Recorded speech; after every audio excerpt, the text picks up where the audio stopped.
दोस्तों, आज हम बनाएंगे अध्याय 2 चरों का रैखिक समीकरण का प्रश्नावली 2 का दूसरा पार्ट। पहला पार्ट ने हमने 2 क्वेश्चन सॉल्व कर लिया था।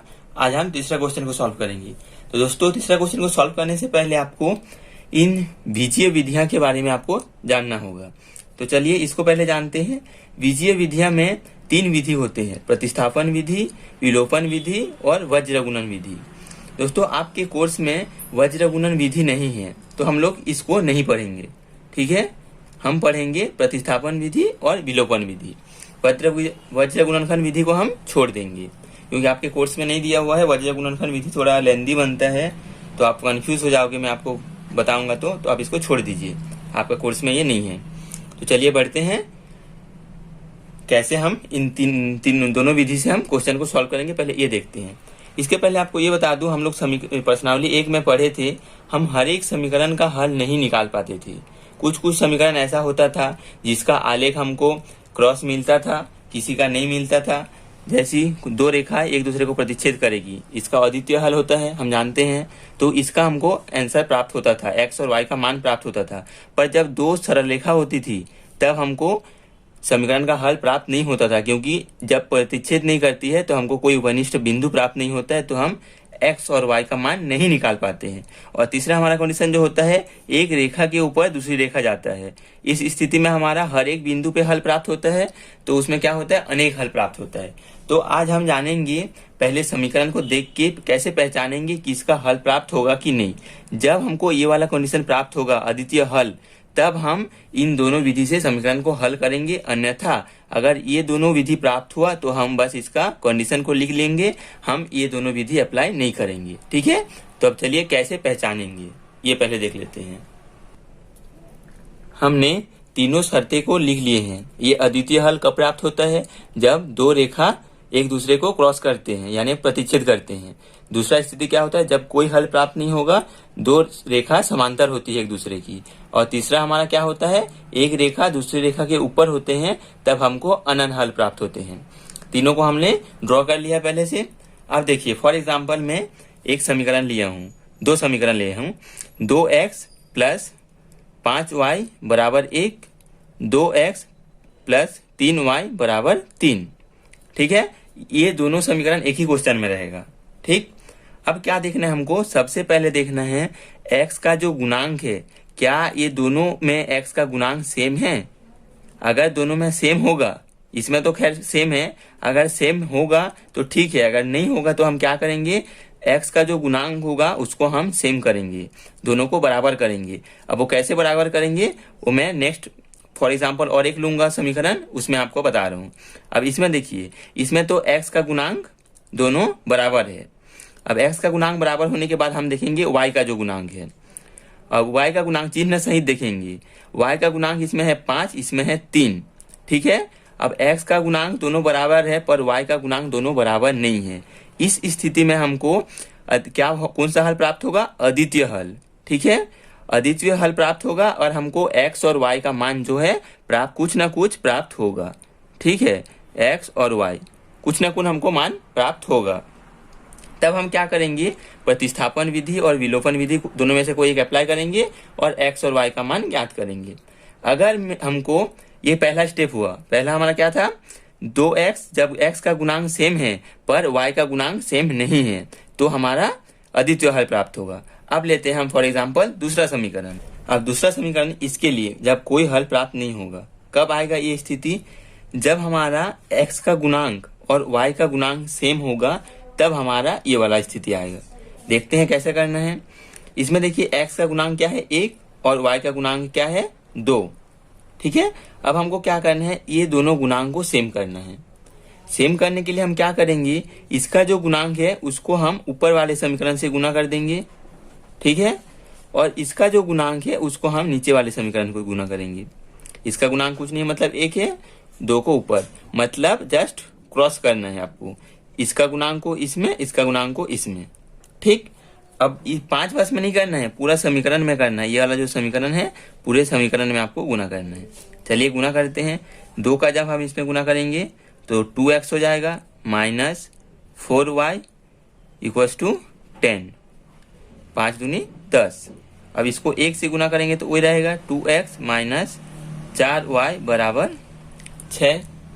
ठीक, अब आप देखिए 2x दोनों सेम है, -4y ये भी सेम है।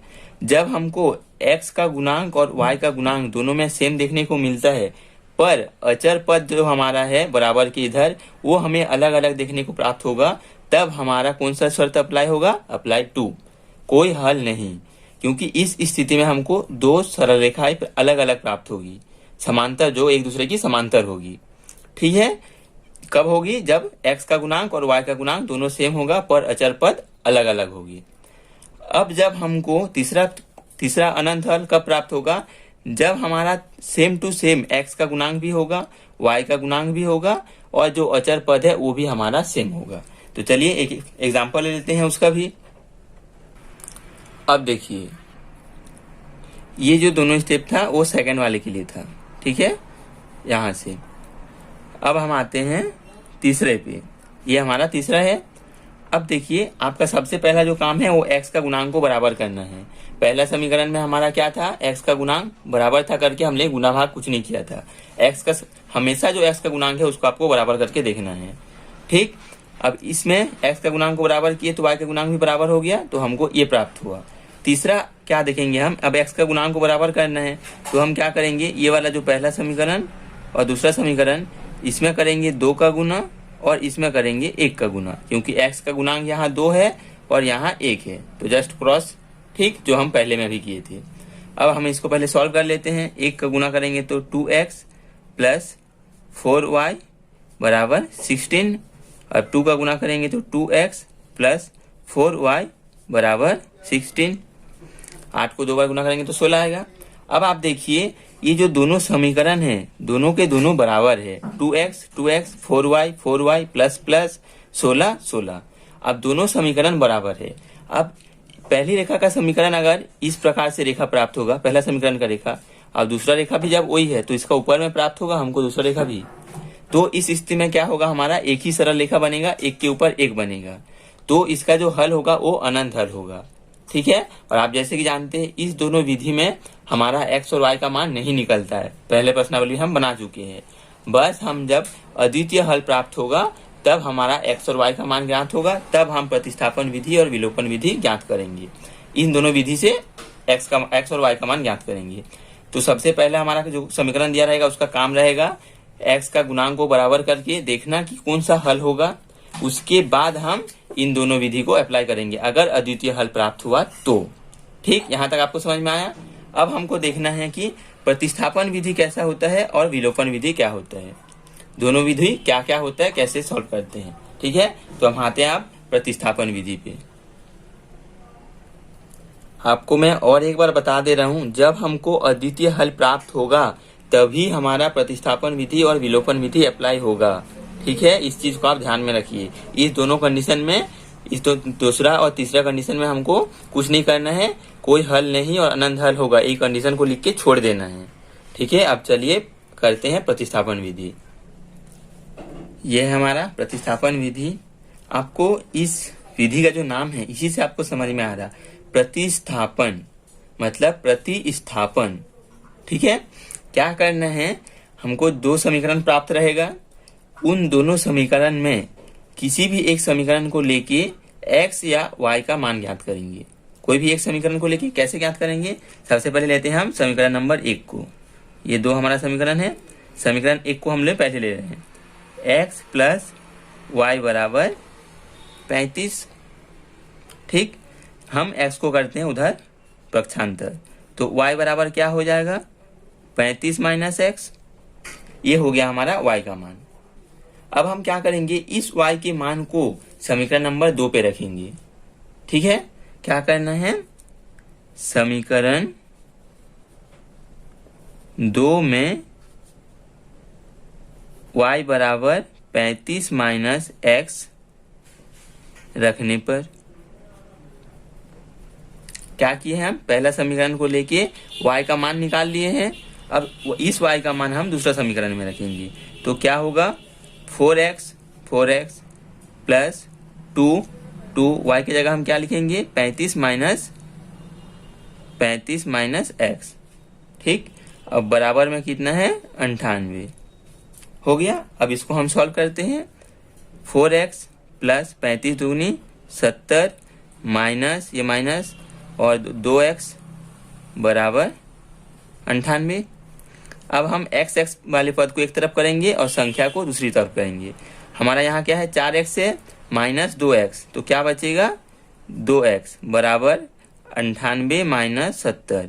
इधर धनात्मक था उधर जाकर ऋणात्मक हो जाएगा। अब 2x बराबर हो जाएगा 18, तो x बराबर कितना हो जाएगा, सॉरी 70 80 90, 2x बराबर होगा 28, ठीक है 28। तो x बराबर क्या होगा 28/2, तो x बराबर आया हमारा 14। 2 से इसको कैंसिल करेंगे, 2 एकम 2, 2 एकम 2 और 2 चौक 8, ये 2 तो पूरा कैंसिल हो गया।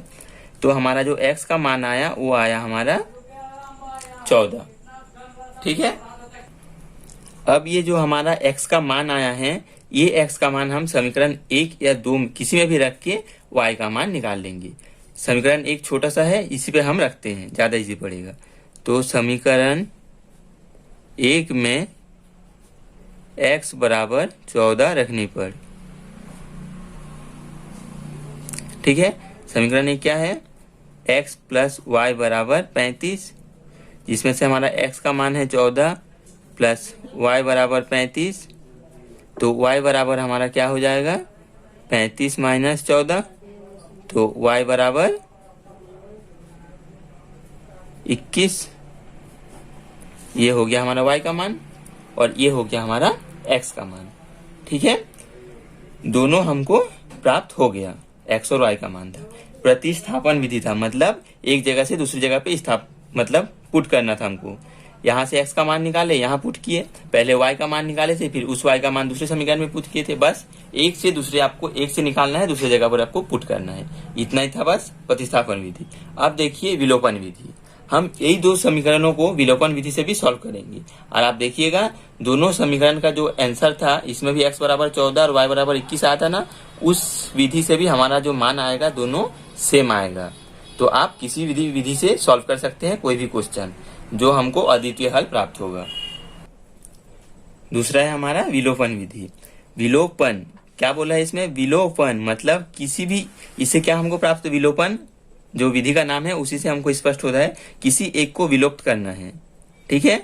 तो हम क्या करेंगे, जो x और y है 2 चर है, इसमें से हम किसी एक चर को विलुप्त कर देंगे, ठीक है। अब विलुप्त करेंगे कैसे, तो हमको क्या करना है, x का जो गुणांक है या y का गुणांक है, दोनों में से किसी एक का गुणांक को सेम करना पड़ेगा, जिससे हम घटाएंगे तो हमारा जो एक समीकरण से दूसरा समीकरण को घटाएंगे तो हमारा एक चर विलुप्त हो जाएगा। देखिए हम करते हैं x का गुणांक को सेम, तो इसके लिए मैं पहले भी बताया हूँ, इसका जो गुणांक होता है उसको इसमें गुना करते हैं और इसका गुणांक को इसमें गुना करते हैं।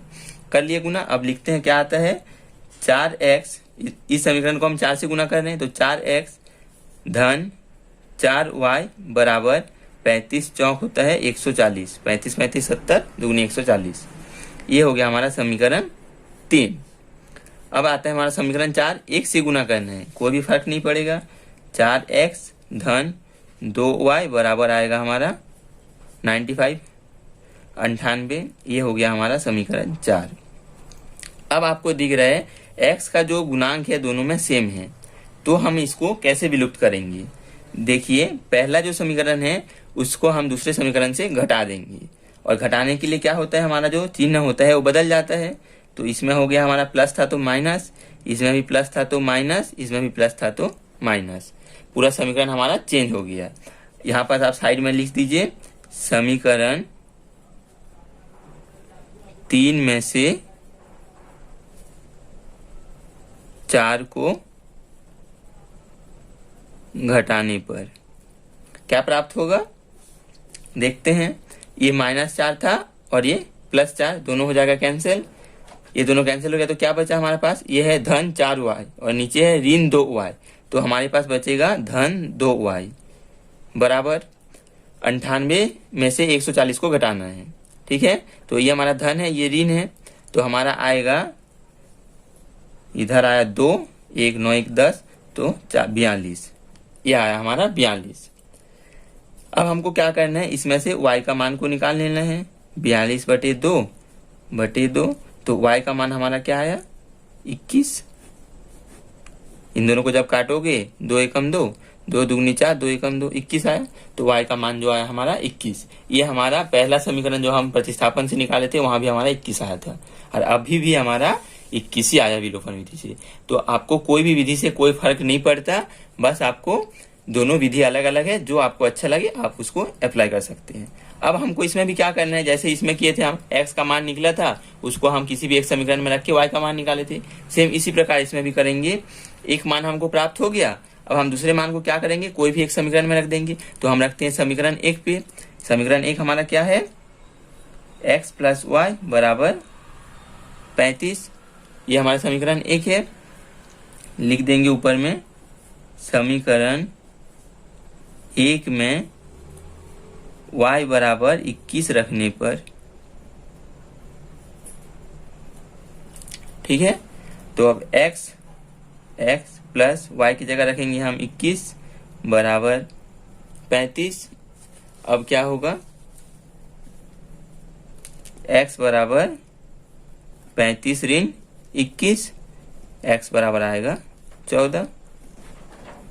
ये पहला वाला प्रतिस्थापन विधि से भी x का मान आया था 14, अभी भी आया 14, ठीक है। तो इससे हमारा कोई भी विधि से कोई फर्क नहीं पड़ता, आप जो चाहे उस विधि से सॉल्व कर सकते हो, मान आपका बराबर आएगा। तो चलिए शुरू करते हैं अब हम प्रश्नावली की क्वेश्चन बनाना। तो अब हम आते हैं क्वेश्चन पे, ठीक है। क्वेश्चन दिया हुआ है, निम्नलिखित समीकरणों को किसी भी विधि से हल कीजिए। हमने 2 विधि पढ़ लिया, अब दोनों विधि में से किसी भी विधि से हम हल कर सकते हैं। तो इसके पहले हम सबसे पहले पता करेंगे कि हमारा ये जो समीकरण 2 है, इससे हल प्राप्त होगा या नहीं, उसके बाद हम हल करेंगे। तो हमारा क्या करना है, जो विलोपन विधि में हम सीखे हैं, इसका जो गुणांक है, इसके गुणांक से पहले गुणा करके देखते हैं क्या फर्क पड़ता है समीकरण में। तो इसको हम समीकरण 1 दे देते हैं, इसको हम दे देते हैं समीकरण 2, ठीक है। इसके बाद क्या करना है, ये हमारा क्वेश्चन था, तो इसमें हम समीकरण नहीं देंगे, एक बार हल करके लिख लेंगे दोनों समीकरणों को। उसके बाद हम समीकरण 1 और समीकरण 2 दोनों समीकरण को उतार लिए हैं। अब क्या करना है, इसका जो गुणांक है उसको हमको नीचे वाले समीकरण में गुना करना है, और नीचे वाला समीकरण का जो x का गुणांक है उसको ऊपर वाले में गुना करना है। तो ऊपर वाले समीकरण में x का गुणांक क्या है, 1 है, तो हम लोग समीकरण 1 में 1 का गुना करेंगे, और इसमें x का गुणांक क्या है, 3 है, तो ऊपर वाले समीकरण में हम क्या गुना करेंगे, 3। इसका गुणांक को इसमें, इसका गुणांक को इसमें, ठीक है। जस्ट ऑपोजिट गुणांक में हम गुना करेंगे।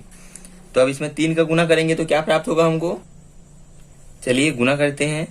3 को गुना करना है तो 3x हो जाएगा, 3x ऋण 3y = ऋण 3, ठीक है। पहले में हमने 3 का गुना कर लिए, अब करते हैं इसमें 1 का गुना।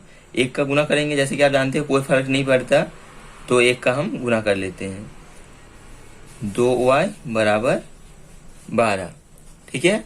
ये हो गया हमारा समीकरण 3, और ये हो गया हमारा समीकरण 4। 2 समीकरण प्राप्त हो गया उसी दोनों समीकरणों में। अब हम देखेंगे x का गुणांक, y का गुणांक, दोनों का गुणांक को देखेंगे। इसमें तो 3x है, इसमें 3x है, पर इन दोनों का जो गुणांक है, इसमें है -3 और इसमें है -2, तो मतलब इन दोनों का गुणांक अलग अलग है। तो इससे दोस्तों हमको जो ग्राफ प्राप्त होगा, जब हम ग्राफ को दर्शाएंगे, तो ये मान लीजिए ग्राफ है, ठीक है। तो हमको जो 2 रेखा प्राप्त होगा वो इस प्रकार से प्राप्त होगा, मतलब कहीं ना कहीं कटेगा चारों चतुर्थांश में से, बट ये दोनों रेखा एक दूसरे को प्रतिच्छेद करेगा। तो जैसे कि हम जानते हैं, रेखीय विधि से हम पढ़े हैं, आलेखी विधि से, कि जब 2 रेखा एक दूसरे को प्रतिच्छेद करता है तो हमको कौन सा हल प्राप्त होता है, अद्वितीय हल, अद्वितीय हल प्राप्त होगा, ठीक है। अब अद्वितीय हल प्राप्त होगा, इसका मतलब है हमको x और y का मान प्राप्त होगा, तो हम x और y के मान निकालेंगे। तो हमारे पास दो विधि है, एक प्रतिस्थापन विधि है, एक विलोपन विधि है।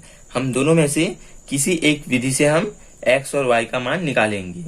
तो मैं चाहूंगा कि इस क्वेश्चन में प्रतिस्थापन विधि से मान ज्ञात करना। तो मैं इन दोनों समीकरणों को अभी नहीं देखूंगा, तीसरा और चौथा को मैं देखूंगा पहला और दूसरा को। ठीक है, पहला और दूसरा समीकरण में इसका गुना भी नहीं हुआ है। ठीक है, गुना करने के बाद जो समीकरण प्राप्त हुआ है वो ये है। तो हम गुना से पहले जो समीकरण था वो हमारा समीकरण 1 और 2 है। तो सबसे पहले लेते हैं समीकरण 1 को। समीकरण 1 से, ठीक है, क्या दिया है, x माइनस वाई बराबर ऋण 1। उससे पहले हम लिख लेंगे कि हम इसको प्रतिस्थापन विधि से ज्ञात करेंगे। तो यहाँ लिख लीजिए प्रतिस्थापन विधि से करके हेडिंग डाल लीजिए। मैं ब्लैक पेन में साइड में लिख लेता हूं।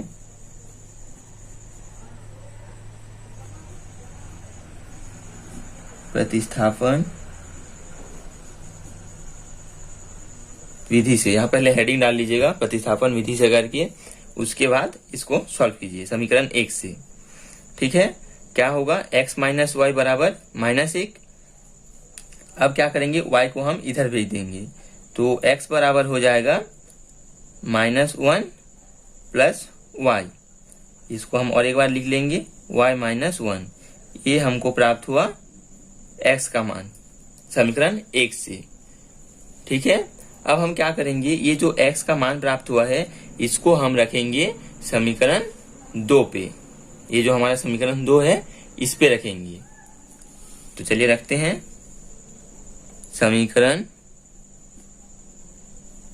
2 में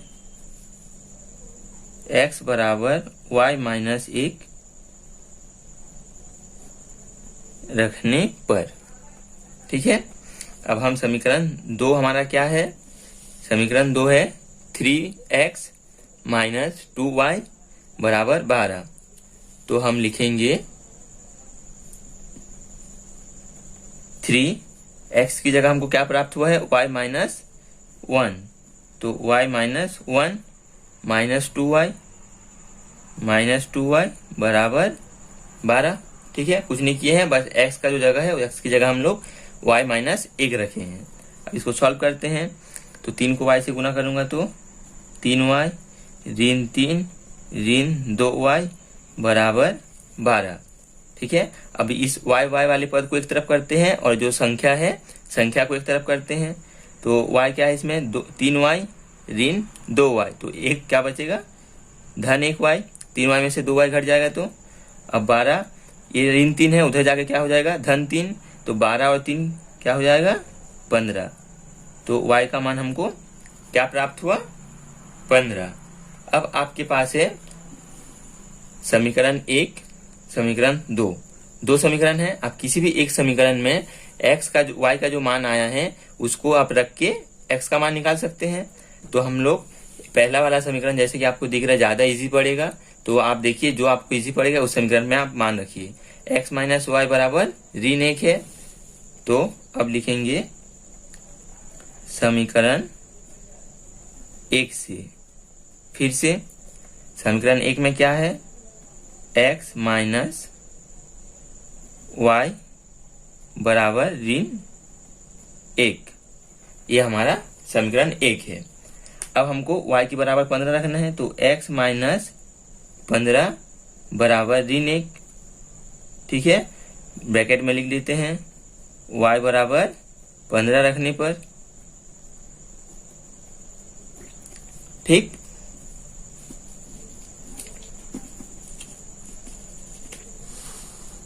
सॉरी, समीकरण 1 से फिर से हम समीकरण 1 को लिखे हैं, x माइनस वाई बराबर ऋण 1।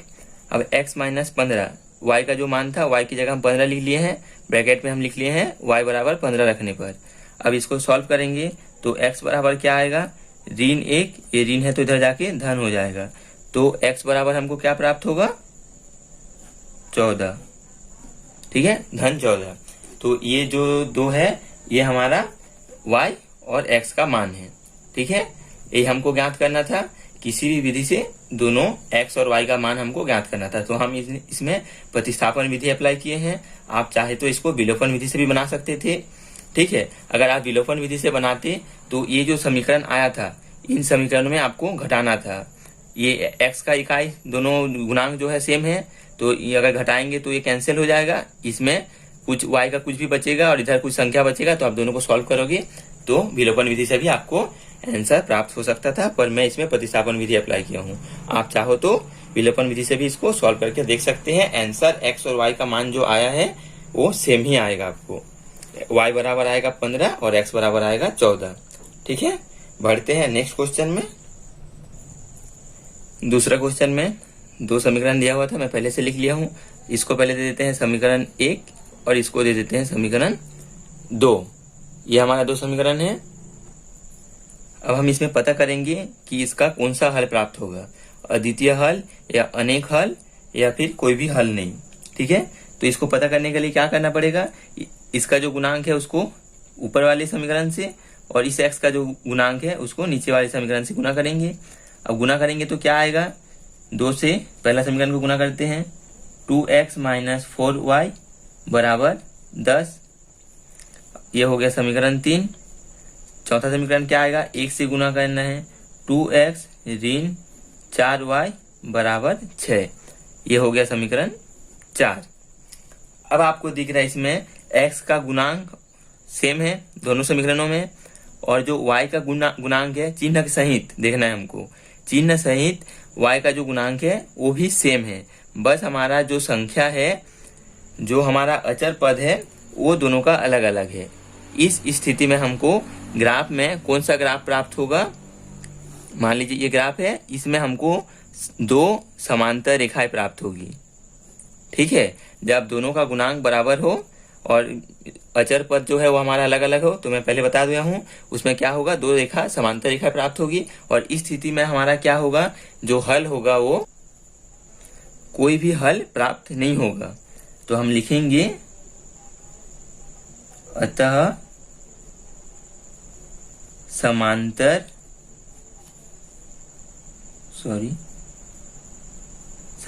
रेखाएं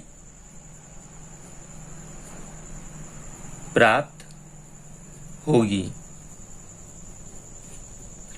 जिससे कोई भी हल प्राप्त नहीं होगा।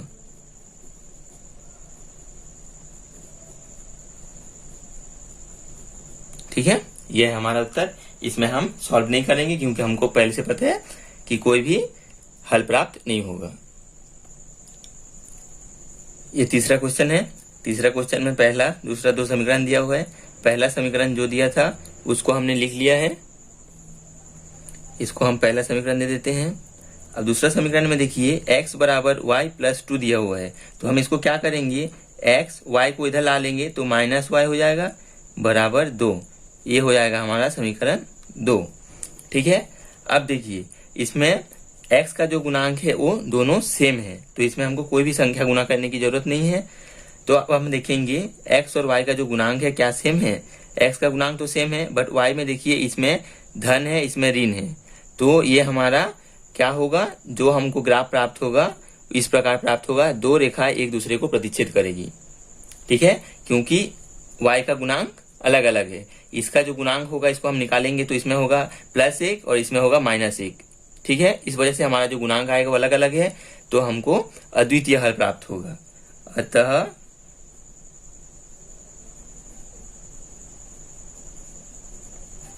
अद्वितीय हल होगा। अब अद्वितीय हल होगा इसका मतलब हम x और y का मान निकाल सकते हैं। तो चलिए x और y का मान निकाल सकते हैं। मैं इसके पहले क्वेश्चन में जो पहला क्वेश्चन हम निकाला था प्रतिस्थापन विधि से निकाले थे, तो अब हम निकालेंगे इसको विलोपन विधि से। एक क्वेश्चन प्रतिस्थापन से निकाल लिए, अब इसको विलोपन से निकाल के देखते हैं। विलोपन विधि में क्या करना पड़ता है, दोनों का x का गुणांक या फिर y और y का गुणांक को सेम करना पड़ता है। तो यहाँ x का गुणांक सेम है, और जब हम विलोपन विधि को अप्लाई करेंगे तब हम चिन्ह को नहीं देखेंगे, हम गुणांक को बस देखेंगे।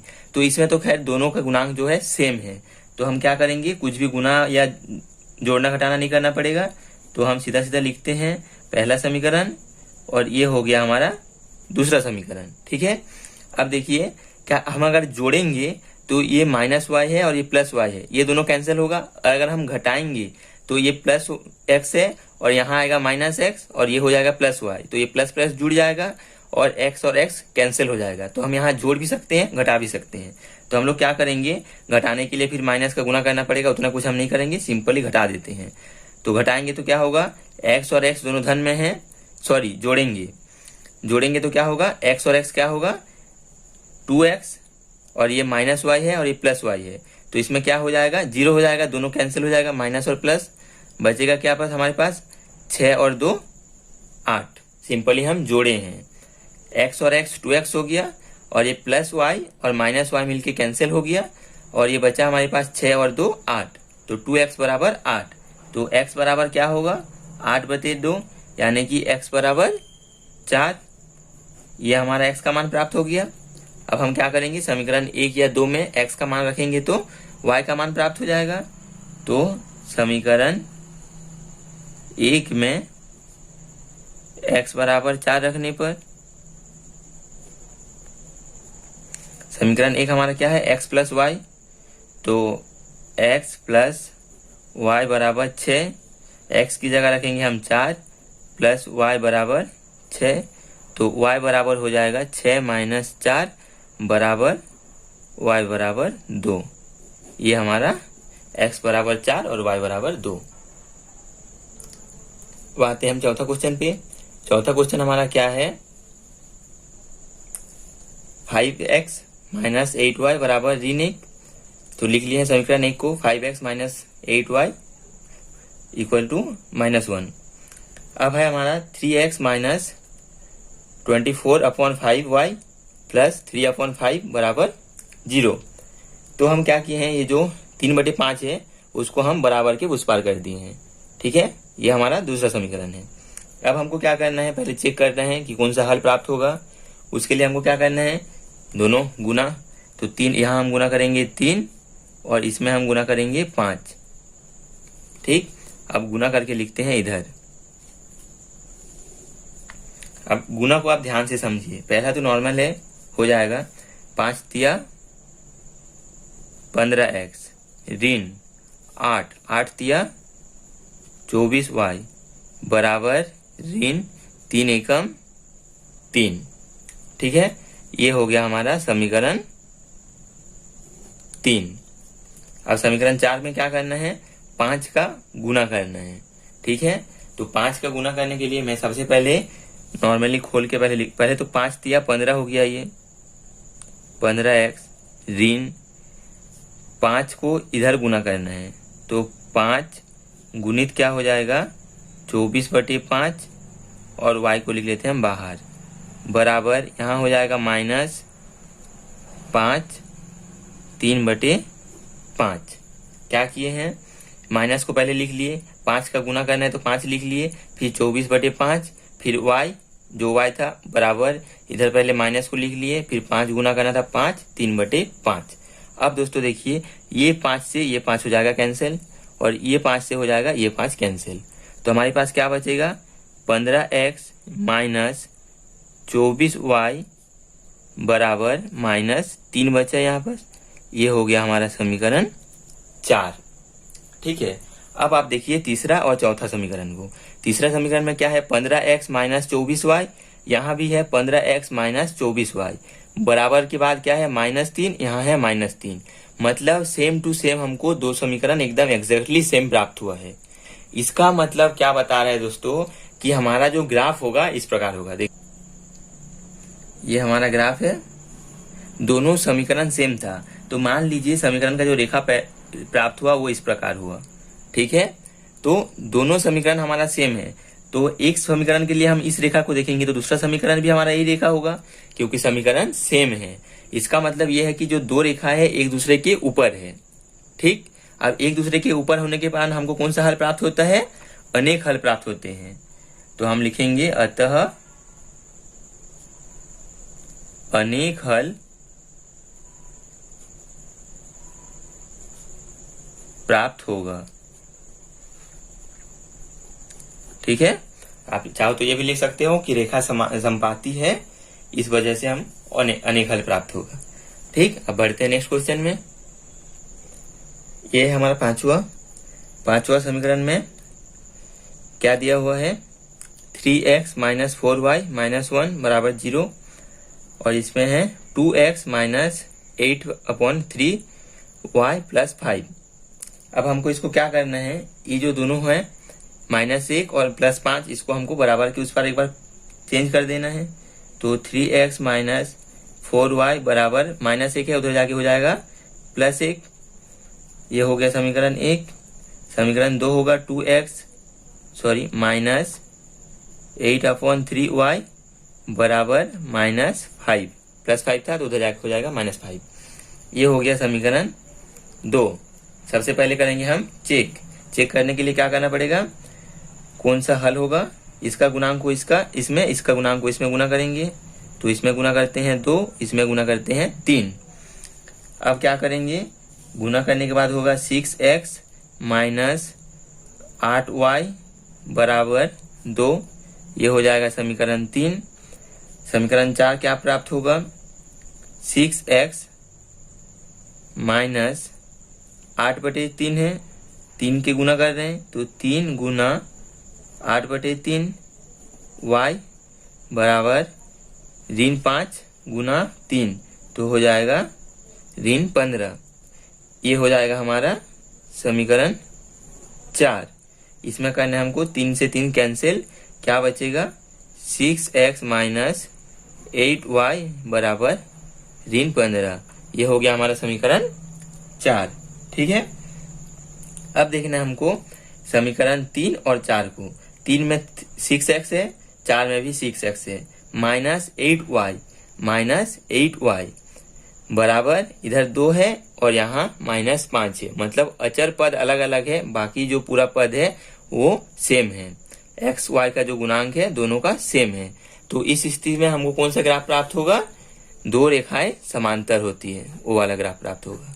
ठीक है, तो इससे हमको हल क्या प्राप्त होते हैं कि दोनों रेखा समांतर होगी।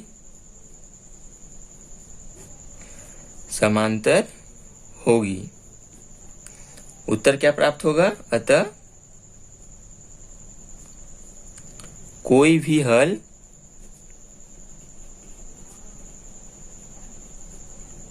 नहीं होगा। ठीक, बढ़ते हैं छठवां क्वेश्चन में। यह हमारा छठवां का समीकरण 1 और 2। अब क्या करना है, देखना है कि कौन सा हल प्राप्त होगा। इसके लिए इसमें गुना करेंगे हम 2 और इसमें करेंगे 1। x का गुणांक 2 है तो 2, 1 है तो 1। अब इसके आगे गुना करते हैं पहले, 2x प्लस 4y बराबर 16, समीकरण 3। और 1 से गुना करना मतलब समीकरण में कोई भी फर्क नहीं आएगा, जैसा है हम वैसे समीकरण को उतार देते हैं। ठीक है, अब आपको जैसे कि सामने दिख रहे हैं 2x plus 4y plus 4y बराबर 16, मतलब पूरा का पूरा दोनों समीकरण हमारा सेम है। ग्राफ इस प्रकार से मिलेगा, मान लीजिए ये हमारा रेखा है, पहला रेखा दूसरा रेखा दोनों सेम है, मतलब ये पहला रेखा हो गया, अब दूसरा रेखा भी इसके ऊपर में जाएगा, दोनों रेखा हमको संपाती प्राप्त होगा। इस स्थिति में हमारा हल क्या होता है, अनेक हल प्राप्त होते हैं, अनेक हल होगा। ठीक है, चौथा क्वेश्चन में क्या बोला है, निम्नलिखित समीकरणों निकायों को दिए गए चरों के लिए हल कीजिए। जो चर हमको दिया हुआ है x और y, उसके लिए हमको हल करना है। तो इस क्वेश्चन से हमको बता दिया है कि इसका हल करके x का मान निकालना है। तो हम इसको नहीं देखेंगे कि कौन सा हल प्राप्त होगा, इस सब में हमको अद्वितीय हल ही प्राप्त होगा। x और y का कोई ना कोई वैल्यू होगा। आलेख में हमको 2 रेखाएं प्रतिच्छेद करती हुई प्राप्त होगी। ठीक है, तो हम इसको फटाफट हल करते जाएंगे। तो दोस्तों, मैं इसमें चार क्वेश्चन है, तो पहला 2 को प्रतिस्थापन विधि से हल करूंगा, उसके बाद सॉरी विलोपन विधि से। पहले दो को हम विलोपन विधि से सॉल्व करेंगे, उसके बाद आखिरी जो दो है उसको हम प्रतिस्थापन विधि से सॉल्व करेंगे। ठीक है, तो इसमें दो उसमें दो 4 क्वेश्चन बनाएंगे। आपको जो अच्छा लगे आप उस नियम से बना सकते हैं, तो मैं इस प्रकार से बनाऊंगा। तो चलिए फटाफट सॉल्व करते हैं।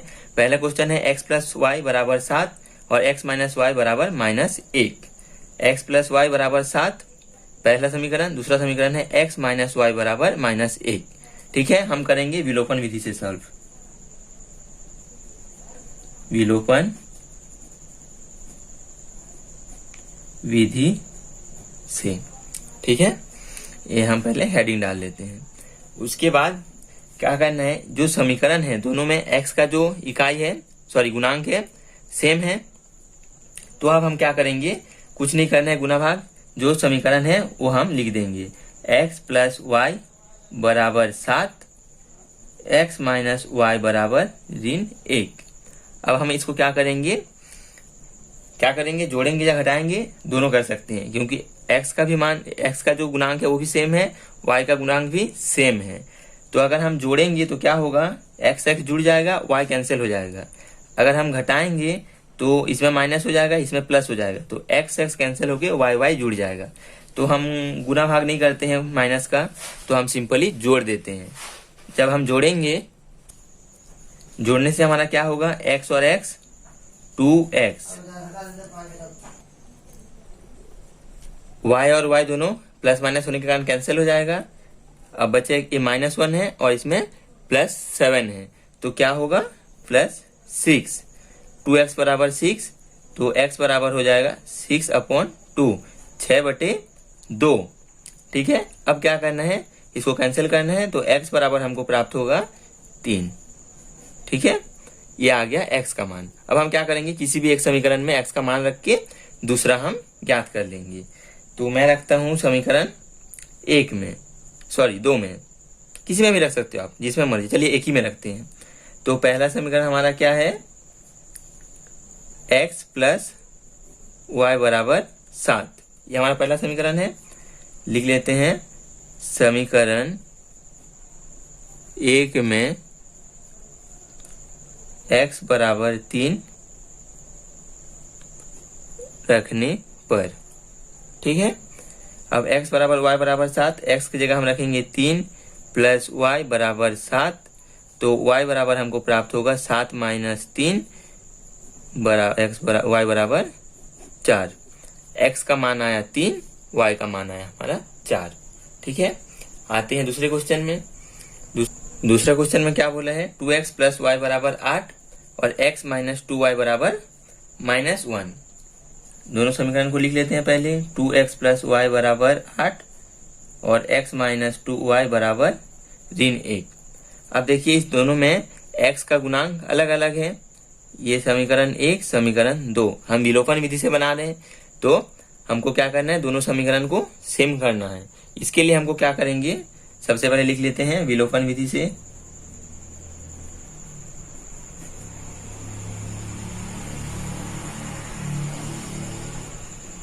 विलोपन विधि से क्या करना पड़ेगा, दोनों का गुणांक को हमको सेम करना है। गुणांक को सेम करने के लिए इसमें करेंगे हम गुना 2 का और इसमें गुना करेंगे हम 1 का। क्या प्राप्त होगा हमको, तीसरा चौथा समीकरण। 1 का गुना करें तो कोई परिवर्तन नहीं होगा, 2x प्लस वाई बराबर 8। 2 का गुना करें तो 2x माइनस 4y बराबर -2। ठीक है, अब हम इसमें घटाएंगे, क्योंकि y का तो जो गुणांक है सेम नहीं है, x का है, तो दोनों धन में है, तो दोनों को कैंसिल करना पड़ेगा। तो इसके लिए हम दोनों को घटाएंगे, तो इसमें हो गया माइनस, ये हो जाएगा हमारा माइनस है तो प्लस, माइनस है तो प्लस। घटाते समय चिन्ह बदल जाता है, ये प्लस है और ये माइनस है, कैंसिल हो जाएगा, और ये दोनों प्लस प्लस होने के कारण जुड़ जाएगा। तो 4y और 1y हो जाएगा 5y बराबर, ये भी 8 धन में है और 2 भी है धन में, क्या हो जाएगा 8 और 2 10, तो 5y बराबर 10, तो y बराबर हो जाएगा 10/5। तो फिर y बराबर क्या हो जाएगा 2, 5 एकम 5, 5 दूनी 10, तो y का जो मान आया वो आया हमारा 2। अब हम इसमें क्या करेंगे, समीकरण 1 में या 2 में किसी में भी y का मान रखेंगे तो हमको x का मान प्राप्त हो जाएगा।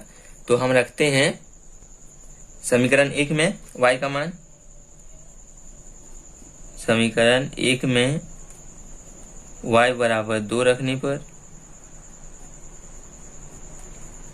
समीकरण 1 हमारा क्या है, 2x है, 2x प्लस y है, y की जगह हमारा क्या है 2, तो 2 रख देंगे बराबर 8। अब इसको 2 को इधर ट्रांसफर कर देते हैं तो 2x बराबर 8 ऋण 2। ठीक है, इसके बाद क्या होगा, 8 में से 2 जाएगा तो 6, तो 2x बराबर 6, x बराबर आएगा 6/2 यानी कि 3। तो हमारा x बराबर हो जाएगा 3। ठीक है, ये हमारा x का मान है और ये हमारा y का मान है। ये है हमारा तीसरा क्वेश्चन। दोनों समीकरण को लिख लिए हैं। दोस्तों हम 2 क्वेश्चन विलोपन विधि से बना लिए हैं, अब हम प्रतिस्थापन विधि से बनाएंगे।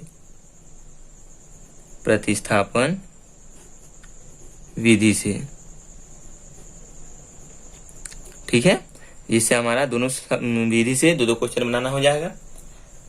अब प्रतिस्थापन विधि में क्या करना पड़ता है, किसी भी एक समीकरण को लेना है और उसमें x या y किसी एक का मान निकालना है, फिर उस मान को दूसरे समीकरण में रखना है, तो हमको x और y प्राप्त हो जाएगा। तो हम क्या करते हैं, पहला समीकरण को लेते हैं, 4x प्लस 3y बराबर 5। यहाँ से हम निकालते हैं y का मान। y या x किसी भी निकाल सकते हो आप, मैं y का निकाल रहा हूँ। तो 3y बराबर क्या हो जाएगा, 5 ऋण 4x, ये 4x को ऋण में चला गया। अब y बराबर क्या हो जाएगा, 5 माइनस 4x/3। ठीक है, ये हमारा y का मान प्राप्त हुआ। अब हम क्या करना है, पहला समीकरण से हम निकाले हैं तो याद रखना दूसरा समीकरण में हमको पुट करना है। इसमें एक चीज याद रखना, अगर पहले से निकालेंगे तो हमको दूसरे में पुट करना है। तो दूसरा समीकरण से क्या है, लिखेंगे हम समीकरण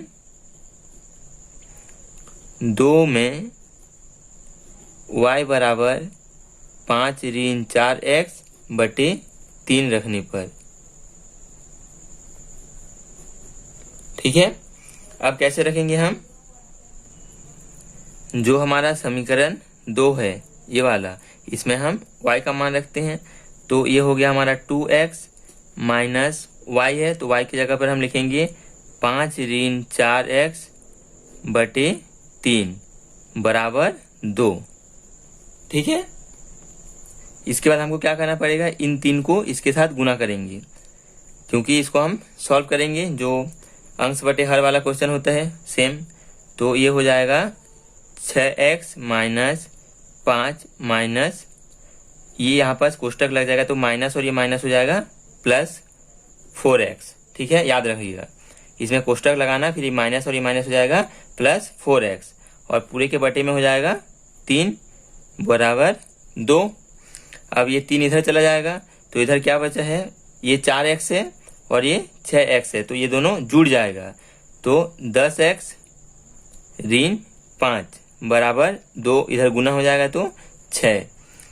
10x बराबर, ये माइनस है उधर जाके प्लस हो जाएगा तो दोनों जुड़ जाएगा, 6 5 11। तो हमको क्या प्राप्त होगा, x बराबर 11/10। ये हमारा x का मान है। अब हमको क्या करना है, इस x का मान को, अब हम x का जो पूरा मान था वो हम निकल गया है। अब हम किसी भी समीकरण में रख सकते हैं, 1 में भी 2 में भी।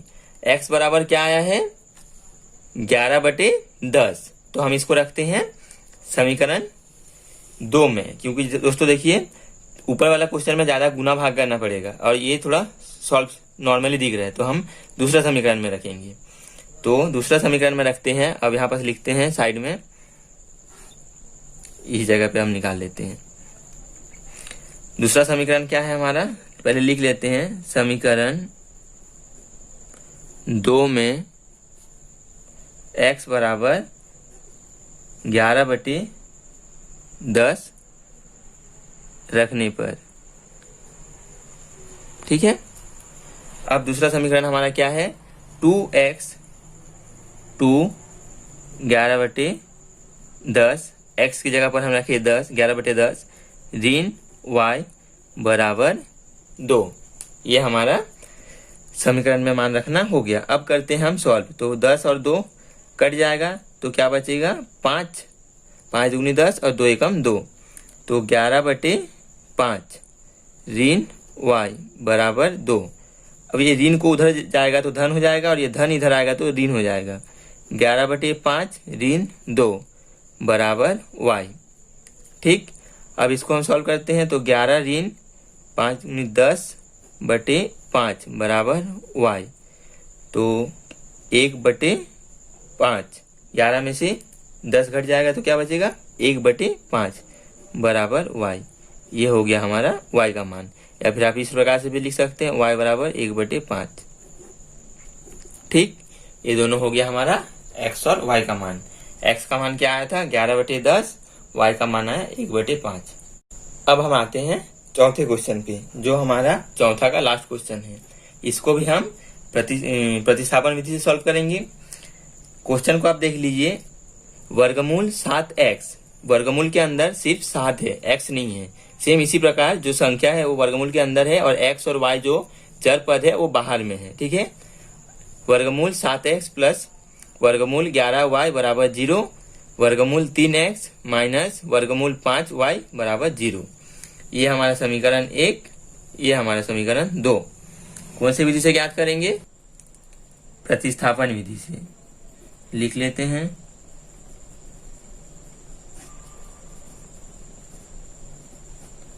प्रतिस्थापन विधि से। अब हम लेते हैं समीकरण 1 को, 7x प्लस वर्गमूल 11 y बराबर 0, बराबर के इस पार हमको 0 है तो क्या करते हैं x वाले पद को उधर भेज देते हैं। 11y बराबर ऋण √7 वर्गमूल 7 x। हमको y का मान निकालना है तो y बराबर क्या हो जाएगा ऋण वर्गमूल 7x बटे वर्गमूल 11। ये हमको प्राप्त हुआ समीकरण 1 से y का मान। क्या करना है हमको अब समीकरण 2 में रखना है। समीकरण 1 से निकाले हैं तो समीकरण 2 में y बराबर ऋण वर्गमूल 7x बटे वर्गमूल 11 रखने पर, ठीक है, रखते हैं। समीकरण 2 हमारा क्या है, वर्गमूल 3x है, वर्गमूल 3x ऋण वर्गमूल 5। अब आता है हमको y का मान रखने की बारी, तो y के मान की जगह लिखेंगे -7x बटे वर्गमूल 11। y का मान रख लिए बराबर 0। ठीक है, अब 3x, अब ये भी माइनस है, ये भी माइनस है, माइनस माइनस हो गया प्लस। अब अंदर अंदर गुना करेंगे, इसमें वर्गमूल 5 है और इसमें वर्गमूल 7 है, तो वर्गमूल 5 गुना वर्गमूल 7 गुना x, ये x भी है, बटे में क्या है वर्गमूल 11 बराबर 0। वर्गमूल 3x धन, इन दोनों को जब हम गुना करेंगे तो क्या होगा, वर्गमूल दोनों वर्गमूल के अंदर है तो 5 सत्ते 35 हो जाएगा, 35x बटे वर्गमूल 11 बराबर 0। अब इसको हम इससे गुना करेंगे तो वर्गमूल 11 वर्गमूल 3 हो जाएगा, वर्गमूल 33x, दोनों वर्गमूल के अंदर है इसलिए गुना हो गया। अब धन 35 वर्गमूल 35x बटे पूरे की अब बटे में हो जाएगा वर्गमूल 11, इसको हम इससे गुना कर लिए हैं 0। अब इसको हम 0 से गुना करेंगे तो क्या हो जाएगा हमारा 0। कोई भी संख्या का हम जब 0 से गुना करते हैं तो 0 हो जाता है, तो ये हमारा 0 हो गया। तो वर्गमूल 33x धन 35x बराबर 0। अब हमको क्या करना है, दोनों में x कॉमन है, उभयनिष्ठ है, तो x को हम निकालेंगे बाहर, तो अंदर में हो जाएगा वर्गमूल 33 धन वर्गमूल 35 बराबर 0। अब x को यहीं रहने देते हैं, x क्या है इसके गुना में है, तो ये जब इधर आएगा तो भाग में आ जाएगा, तो x बराबर क्या हो जाएगा शून्य बटे कोई भी संख्या होगा तो हमको क्या प्राप्त होगा? शून्य। ठीक है, जब शून्य को हम इससे भाग देंगे तो हमारा जो आंसर आएगा वो आएगा शून्य। तो x बराबर क्या प्राप्त हुआ हमको? शून्य। अब हम क्या करेंगे, समीकरण 1 या 2 में x बराबर शून्य रखेंगे और y का मान निकालेंगे। तो क्या करते हैं हम, समीकरण किस में रखेंगे? समीकरण 1 में ही रखते हैं। 7x plus under root of 11y बराबर 0। क्या रख रहे हैं? समीकरण 1 में x बराबर 0 रखने पर, ठीक है। तो x का मान रखते हैं अंडर रूट 7 गुना 0 धन क्या है? अंडर रूट ऑफ 11y वर्गमूल 11y बराबर 0। तो ये तो 0 के साथ गुना होकर 0 हो जाएगा, तो हमारे पास क्या बचेगा? वर्गमूल 11y बराबर 0, y बराबर 0 बटे वर्गमूल 11, तो y बराबर 0। तो हमारा x का मान क्या प्राप्त हुआ था? 0, और y का भी जो मान प्राप्त हुआ वो भी 0। तो इस समीकरण में x और y दोनों का मान है 0। ठीक है दोस्तों, मिलते हैं दोस्तों नेक्स्ट वीडियो में आगे के क्वेश्चन को लेकर। तब तक के लिए बाय बाय।